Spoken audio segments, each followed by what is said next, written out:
Hermione fam, let's talk about Damaged Goods by Slytherin After Dark. It was good. Wow. So this one is post-war. It's an AU of sorts. I'm always a little confused as to the rules on what makes something an AU, but the war is over, sort of, but there are still Death Eaters who pose a massive threat. The reason I think it's AU is the events and timeline of the war are somewhat different from like canon, but the details are kind of hazy, which is on purpose because there are very well placed reveals that come throughout. So the kids have all returned to Hogwarts, but it's not a year 8. They're all a bit older, so they are doing like university level work. It's Wizard College. I liked the college touches, the fact that they get like coffee bars in their common rooms, and there are like rager parties with potions nerds mixing up crazy hallucinogenics. It was kind of fun. I never read a college Hogwarts before. In this one, Hermione is a shell of a person trying to keep from slipping into the abyss rather than Draco, although Draco is one as well. She's broken up with Ron because he was tired, as he often is, of dealing with her, coping with trauma, healing from the literal war they all fought in. But for Hermione, it's more than grief. Her mudblood scar is constantly burning, and she has terrible, debilitating nightmares.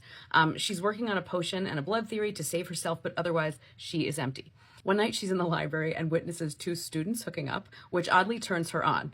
Exciting to be having any feeling, she kind of, goes with it, if you know what I mean? Only to be discovered by Draco, who very smirkingly but competently helps her finish the job. But then the chips fall. Word travels in a small school, and she is, of course, shamed for being sexual while female. Anyway, so from this, I thought I was in for like a sexy healing from trauma fic. And again, it wasn't not that, but as usual, it was so much more. So unfortunately, I can't tell you much more because there were so many good reveals and plot twists in this that you have to discover for yourself. What I will say is that every plot point and plot twist made so much freaking sense. Like, they were such natural and correct series of events that I was actually so shocked that I've never read any other fics with this turn of events before. When we learned what had been happening to Draco during the war and after, I was like, of course. I'm surprised JK didn't think of this. And then when we learned what is actually really going on with Hermione, I was like, oh my God, if there was a sequel to Harry Potter, this would make sense as the storyline, of course. Even when Ron finally admits to being a huge dick, his explanation was of course. I'd never seen that from Ron before. So I was just really impressed with that. I really appreciated how this author used the canon so beautifully to create something new that felt like it belonged inside the canon, if that makes sense.